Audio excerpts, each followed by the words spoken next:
Collective Souls, Hints, Allegations, and Things Left Unsaid. It was their first album, and we are redesigning its cover today. This was my first attempt. You have a couple kids here. It kind of got the nice, softer side of the album, but not the heavier side. I really like this free image I found on the internet, these kids. I like the way the text is kind of moving around them there in that organic shape. I thought it was okay, but the composition wasn't that great. It wasn't rock and roll enough. So I went in the other direction, and I went this Train super 90s alternative, very grungy and heavily textured, very busy. I ended up not going with this one either, obviously. So these are my first two attempts, and I came back to it some days later, and this third attempt is the one that stuck. So this is the one I'm going to show you today. Now, I originally was going to have this video be like over a half hour long, and then I cut it down, and then it was going to be 28 minutes long, then I cut it down, and then it was going to be 18 minutes long, and then eventually I was like, I'm just going to show the process for the actual third design that I actually stuck with and ended up being successful. So now I ended up finding this free stock asset of this statue, which I kind of envision either being, in some sort of a, garden cemetery area, it looks like, and I ended up using this as the primary core of this design. It ended up giving me the vibe that I needed. So, if you're not familiar, the album has the song Shine on it that says, Heaven Let Your Light Shine Down.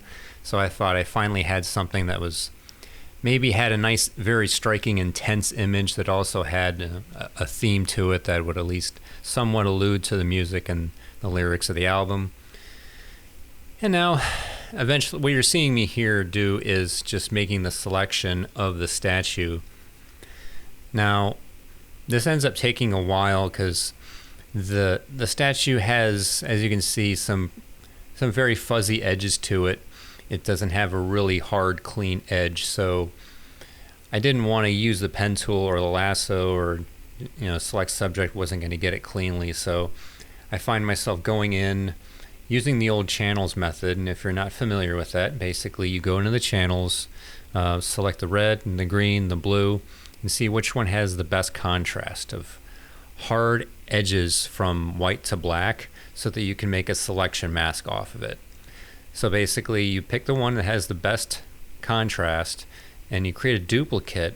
As you can see there, I have a new copy layer at the very bottom, or a channel at the bottom, and I'm just painting a black and white image. So all I'm doing is just creating a selection mask. So when I'm done with this, I'm just going to control click it, and it's going to give me my selection so that way I can clip this statue out. And it does take a while, and I'm using a brush for most of it. As you can see, I'm cheating there, and I'm going to a lasso. I got a little frustrated there, but for the most part I'm using a brush because there is a bit of a soft edge to it. Using channels in association with a brush can give you a little bit more of a softer edge, so I went with that. It took a while, but in the end it was worth it, and I got a good selection. So yeah, again, with the theme here, with that first one, it was like I had these kids, and it was like, all right, I really felt like a positive vibe. I was listening to the music, and I was watching the video for the song Shine, which had some black and white video footage of the band and other people, and I felt like I got the positive, like kind of warmer hearted side of the album going through there, but it was missing something. I realized I was a little too attached to an image that I found on the internet, so I ended up messing around with it and messed around with it, and eventually ended up realizing, okay, I need something else. So then I did that train. So I was like, okay, I'm not sure why it's a train coming at you, but that was the idea. It came at me, and I just kind of went with it.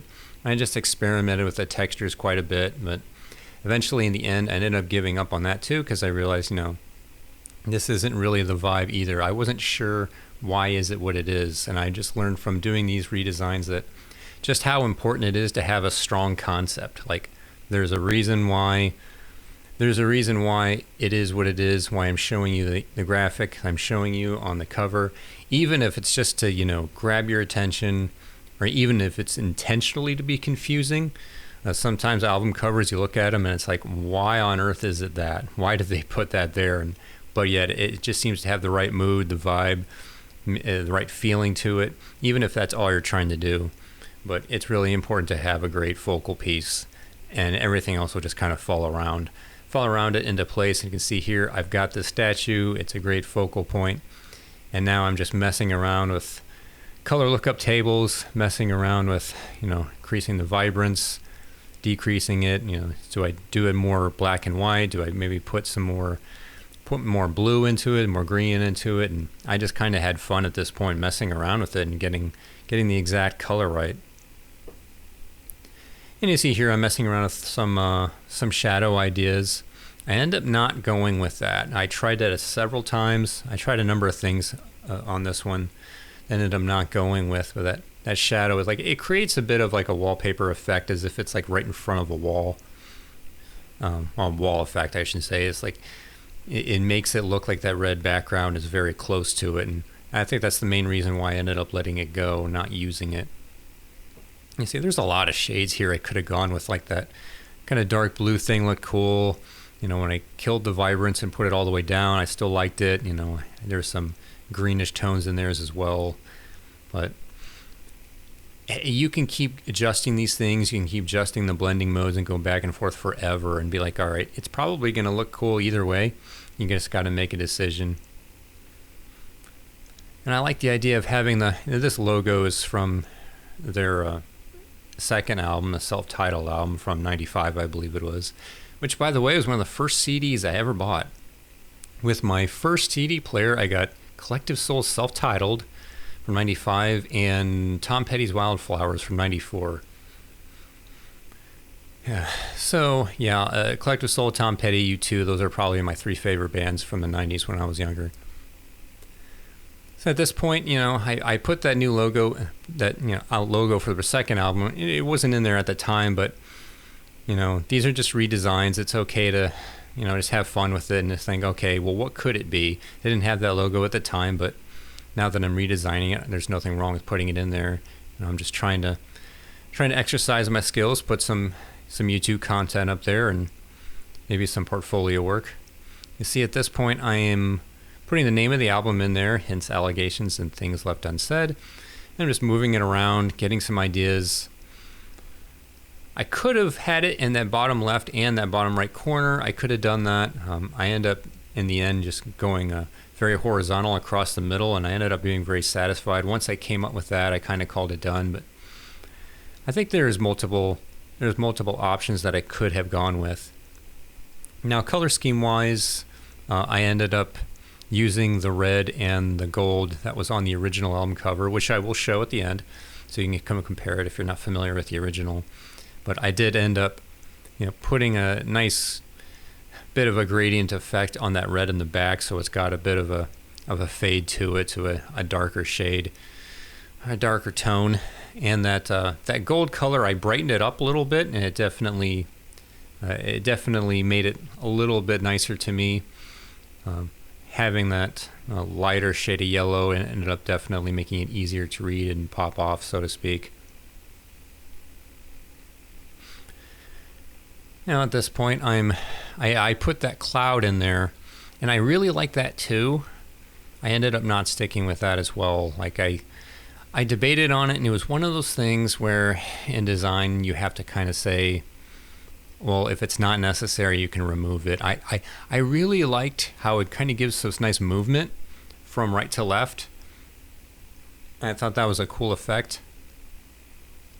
As you can see here, I'm moving the name into that box into the bottom left corner. Like I had a 3x3 column grid in there, and I just gave it its own section in there. And throwing some textures in there, trying to place some cool effects in there to break it up so it doesn't look super clean, because the original had a flat red background, and it's really powerful. It just really, really screams at you. So I did want to find ways to break it up in this version. Look like it's got some dust and dirt all over it. Kind of an interesting texture. You see I'm putting some texture.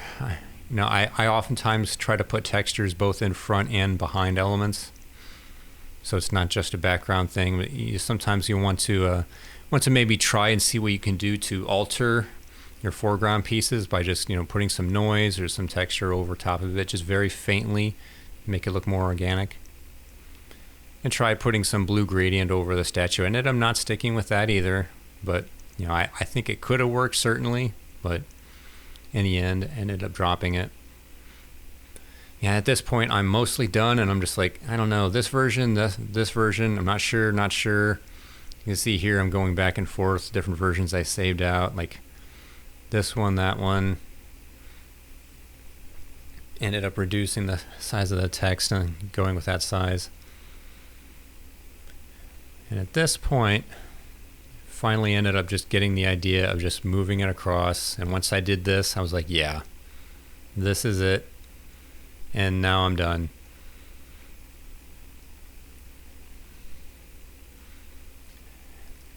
I wanted it to look kind of organic and not look too clean, just like eyeball it, optically align things, just make it look cool, make it look kind of alternative, kind of 90s. Even though this was actually a very interesting album. It had a lot of different styles, inspirations. And there's the original on the left.